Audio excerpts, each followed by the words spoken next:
Start. नमस्कार मित्र, मी शिंदगाव ग्रामपंचायत समृद्ध गाव शिंदगाव या ग्रामपंचायतचा नागरिक आहे. दीपक शिवानंद परशेट्टी माझं नाव आहे. माझ्यासोबत राघव बिराजदार, अचिनाथ परशेट्टी आणि राहुल बिराजदार आणि प्लस मुस्तफा शेख असे गावकरी आहेत. तर मग मी तुम्हाला आता व्हिडिओमध्ये सॉरी म्हणून समृद्ध या शब्दाचा वापर केला. तर त्याचं कारण असं की आमचं गाव एवढं समृद्ध आहे ते फक्त कागदपत्री, ॲक्च्युअलमध्ये तसं काय नाहीच आहे. तर आमच्या गावातल्या ड्रेनेज कन्स्ट्रक्शनसाठी जवळजवळ 2024-25 आणि याची नोंदणीकृत संगणकीय नोंदणी 2024-22 तारखेला याची संगणकीय नोंदणी झालेली आहे. तर कुठल्या गोष्टीची नोंदणी की बाबा गावात ड्रेनेज ड्रेनेज म्हणजे बाबा प्रत्येक घरचं सांडपाण्याची व्यवस्था. सांडपाण्याच्या व्यवस्थेसाठी यांनी एस्टिमेट ठेवलेलं होतं 8 लाखाचं. 8 लाखामधून यांनी टोटल अंदाजे खर्च केलेला आहे 5,74,364 रुपये. तर या 5,74,364 रुपयाचा उपयोग कुठं केलेला आहे हेच आम्ही बघण्यासाठी आम्ही सगळेजण गावकरी इथं आलेलो आहेत. तर आम्हाला असं दिसून आलं की बाबा ही आपल्या गावची शाळा, पाठीमागे शाळा दाखवा. ही शाळा म्हणजे आपल्या गावातले जवळजवळ प्रत्येकाचीच लेकरं इथं लहान लहान येतात. त्यांच्या आरोग्याचं कुणाला काही पडलेलं नाहीये. शाळेच्या समोरच इथं ड्रेनेज कन्स्ट्रक्शनसाठी तुम्ही 6 लाख रुपये खर्च करता. 5.5 म्हणजे 5 म्हणजे 74 म्हणजे जवळजवळ 6 लाख रुपये तुम्ही खर्च करताय. तर तुम्ही निदान गावातल्या इतर लोकांचं सोडा, जे आपल्या गावचं भविष्य आहेत, जी आपली तरुण पिढी आहे त्यांचा तरी तुम्ही निदान विचार करायला हवा होता.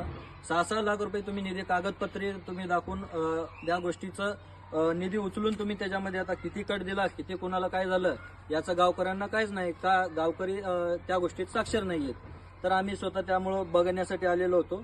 तर आम्हाला इथं दिसून येत आहे की बाबा ही अशी ड्रेनेज लाईनची व्यवस्था, हे ड्रेनेज लाईन आणि ती बी जर गावच्या शाळेच्या समोर, जिथं आपल्या देशाचं भवितव्य घडतंय, जिथं आपल्या गावातली तरुण पिढी घडते, इथं ड्रेनेज बघा, या ड्रेनेज लाईनची व्यवस्था एवढी चांगल्या प्रकारे करण्यात आलेली आहे की बाबा इथं मच्छर, डास यामुळं गावच्या लेकरांना, गावातल्या प्रत्येकाच्या लहान लहान लेकरांना.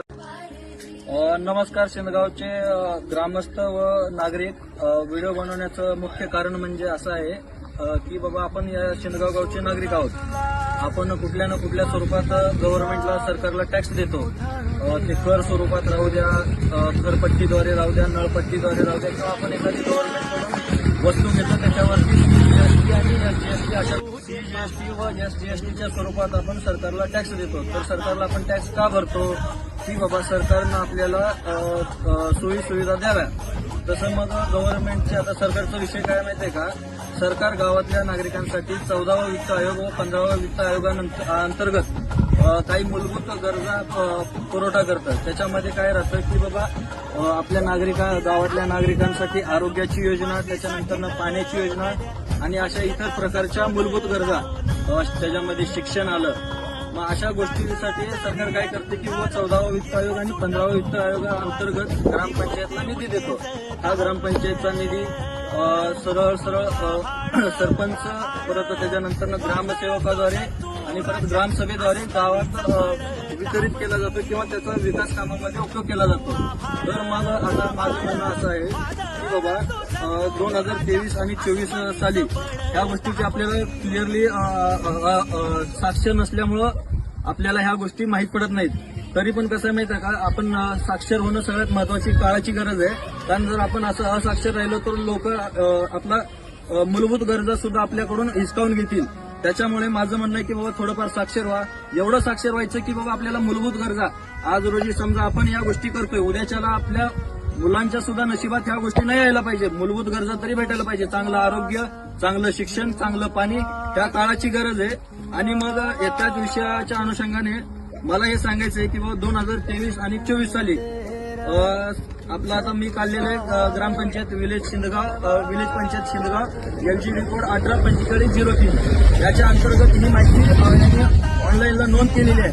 मग आता त्यांनी सरळ सांगितलेलं आहे की बाबा creation of new sources of drinking water.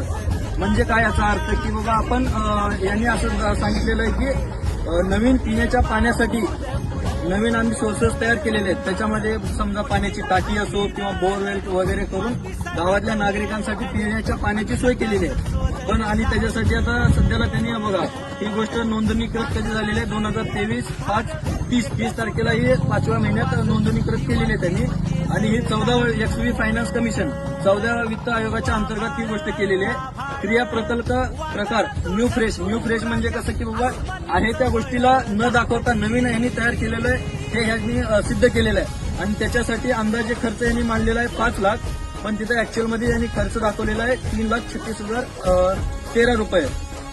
तर मी ज्यावेळेस गावाकडे आलो त्याच्यानंतर आपली मित्रमंडळी बैठक घेऊन बघितली की बाबा हा नवीन तर सोर्सेस दाखवायला लागलेत. हे कसं दाखवायला लागले तर ऑनलाईनला. मग मी यांच्यासोबत चर्चा केली. हे आपल्या गावातीलच नागरिक काशीनाथ परशेट्टी, राहुल बिराजदार, परत हे राघव बिराजदार यांच्याशी चर्चा केली. त्यावेळेस त्यांनी म्हणले की बाबा अशी कुठलीही गोष्ट गावात झालेली नाही. त्याच्यानंतर मग आम्ही स्वतः पाठपुरावा या गोष्टीसाठी करण्यासाठी प्रूफ सगळं बोलत आहे. असं नाही की बाबा कुठलीही गोष्ट विदाउट प्रूफची नाही. तुम्ही म्हणताय ना की बाबा ऑनलाईनला आणि यांनी उत्तर मागायला गेल्यानंतर काय म्हणते RTI-द्वारे तुम्ही जर दाखल केला उत्तर मागायला गेल्यानंतर यांनी म्हणते ऑनलाईनला बघा. मग चला ठीक आहे ऑनलाईनला बघितलं. तुम्ही फक्त कागदपत्री करताय का? गावातल्या नागरिकांचं तुम्हाला आरोग्य धोक्यात आणायचं आहे का? पाण्याचं तुम्ही मूलभूत गरजा तरी कमीत कमी किमान द्या ना. इतर अशा बाकीच्या गोष्टीची जरी तुम्ही पूर्तता करत नसला ना कमीत कमी निदान तुम्ही आरोग्याच्या लोकांच्या आरोग्यासोबत तरी खेळू नका. बघा आता तुम्ही इथं ऑलरेडी दाखवताय सगळ्या गोष्टीचं हे नवीन दाखवताय एस्टिमेट सगळं तुम्ही हे बिल उचललेलं आहे. त्याच्यामध्ये प्रत्येक जण सहभागी आहे. असं नाही की याच्यात एकाला कट जात नाही. ह्या गोष्टी सगळ्याला माहिती आहे. फक्त कसं आहे लोकसाक्ष नसल्यामुळे या गोष्टीचा चुकीचा फायदा घेतला जातोय. आता बघा पिण्याच्या पाण्याची ही टाकी जवळजवळ 20 वर्ष जुनी आहे आणि इथे एक आहे आणि इथं खाली एक आहे. गावात फक्त 2 पिण्याच्या पाण्याचे सोर्सेस आहेत, बाकी इतर कुठलेही सोर्सेस नाहीयेत. आणि त्याची तुम्ही अवस्था बघू शकता. घेऊन येणार पिण्याच्या पाण्याच्या बाजूला अक्षरशः इतर डुकरं वगैरे येऊन जातात. लोकांच्या आरोग्यासोबत खेळण्याचा तुम्हाला कोणालाही अधिकार नाही.